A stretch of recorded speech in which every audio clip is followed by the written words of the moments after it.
कि जिस तरह से उनके मिसाइल्स और ड्रोन्स को भारत ने निष्प्रभावी बनाया और भारत ने जब जवाब उन्हें दिया है तो कई एयर बेसेस के क्षतिग्रस्त होने की सूचना है। आतंकवाद का नाभि स्थल है पाकिस्तान। पूरी दुनिया में पाकिस्तान को लेकर के जो चिंताएं हैं वो भारतीय कूटनीति की कामयाबी के तौर पर देखा जा सकता है कि आज पूरा विश्व भारत के साथ खड़ा है। उनके कदम हैं वो निसंदेह पूरी दुनिया में पाकिस्तान को बेनकाब कर रहे हैं कि एक आतंकी राष्ट्र जो पनाहगाह हो पूरी दुनिया के आतंकवादियों की, हम पाकिस्तान को किस तरह से घुटनों के बल पर खड़ा करें। वैसे ये काम हो चुका है, लेकिन जो कुछ भी बचा हुआ कार्य है वो भी भारतीय सेना पूरा करेगी। जेडीयू के राष्ट्रीय प्रवक्ता राजीव रंजन प्रसाद हमारे साथ हैं। भारत और पाकिस्तान के बीच तनाव लगातार और बढ़ते ही जा रहा है। देखिए, अब तो कुछ देर में इंडियन आर्मी की ऑफिशियल प्रेस ब्रीफिंग भी होगी और फिर उससे आधिकारिक तौर पर ये जानकारियाँ मिलेंगी कि हमने क्या क्या पाकिस्तान और भारत के तनाव के दौरान कदम उठाए हैं, पाकिस्तान को किस कदर कमज़ोर किया है।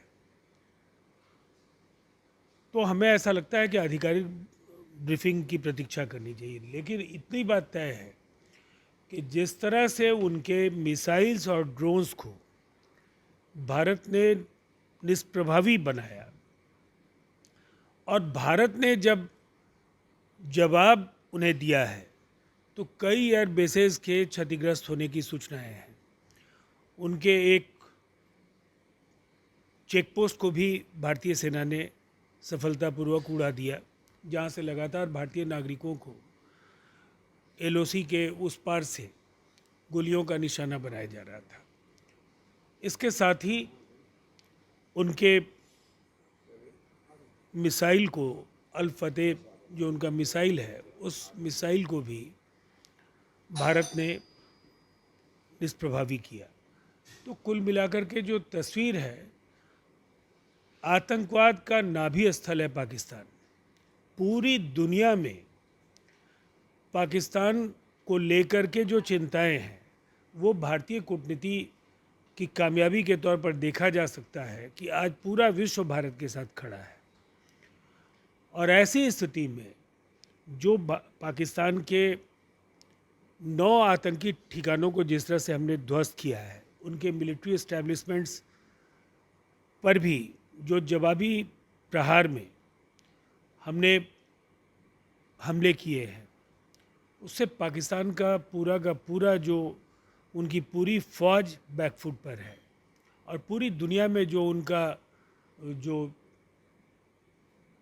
पाखंड था, जो भ्रम उन्होंने बुना था कि वो एक बड़ी सैन्य शक्ति हैं, उसका कचूमड़ भारतीय सेना ने निकाल दिया है। बीते रात देखा गया कि मंदिरों को टारगेट करने का प्रयास किया गया है। देखिए, ये तो पाकिस्तान है। युद्ध के सामान्य नियमों को भी वो नहीं जानते हैं और अभी तो आधिकारिक तौर पर युद्ध हुआ भी नहीं है। जो उनके कदम हैं वो निसंदेह पूरी दुनिया में पाकिस्तान को बेनकाब कर रहे हैं कि एक आतंकी राष्ट्र जो पनाहगाह हो पूरी दुनिया के आतंकवादियों की, और पूरी दुनिया के आतंकवादी वहां आकर के सैन्य प्रशिक्षण ले रहे हैं। वहां पाकिस्तान में नौजवानों को और किशोरों को ट्रेन कर रहे हैं आतंकवाद के खिलाफ। वैसे मुल्क से आप उम्मीद क्या कर सकते हैं? उनके लिए नैतिकता जैसे शब्दों की अपेक्षा आपको नहीं करनी चाहिए। जो उनका चरित्र है वो पूरी तरह से उसका प्रदर्शन कर रहे हैं। पूरे देश में हाई अलर्ट जारी है। बिहार के मुख्यमंत्री जा रहे हैं पूर्णिया, बड़ी बैठक वहाँ करेंगे। सीमावर्ती जो जिले हैं उन जिलों को लेकर ये हाई अलर्ट पर एक बैठक। देखिए, बिहार के मुख्यमंत्री नीतीश कुमार जी एक दूरदर्शी नेता हैं और जो भी एहतियाती कदम उठाए जाने चाहिए, जो भी बॉर्डर के इलाके हैं, संवेदनशील इलाके हैं, वहाँ किस तरह के कदम उठाए जाएं और वहाँ के स्थितियों के अनुरूप क्या रणनीति होगी, इस पर उनकी बातचीत होगी। और निसंदेह जब बातचीत होगी तो बिहार में वो तमाम जो कदम है वो उठाए जाएंगे। सरकार पूरी तरह से सजग है। गृह मंत्री भी जो सीमावर्ती राज्य हैं उनके डीजीपी और मुख्य सचिव के साथ बैठक करने वाले हैं। देखिए, ये पूरी तरह से एक मुकम्मल तैयारी है। पाकिस्तान को पूरी तैयारी के बाद भारत ने जवाब देना शुरू किया है। और अगर आप देखें तो लगातार केंद्रीय गृह मंत्री की बैठकें सीआईएसएफ और तमाम अर्धसैनिक बलों के साथ हो रही हैं। दूसरी तरफ प्रधानमंत्री जी, चाहे वो एनएसए हो, चाहे वो सीडीएस हो, चाहे वो अलग अलग सेनाओं के प्रमुख हों, उनसे उनकी बातचीत हो रही है। लगातार जो सीसीएस की बैठकों में 2 बैठकें सीसीएस की हुई हैं और स्वास्थ्य मंत्रालय की ओर से भी अपनी बैठकें कराई जा रही हैं। तो जो भी एहतियातन जो कदम उठाए जाने चाहिए और जिनसे पूरी दुनिया में धैर्य और संयम के साथ हम पाकिस्तान को किस तरह से घुटनों के बल पर खड़ा करें, वैसे ये काम हो चुका है। लेकिन जो कुछ भी बचा हुआ कार्य है वो भी भारतीय सेना पूरा करेगी।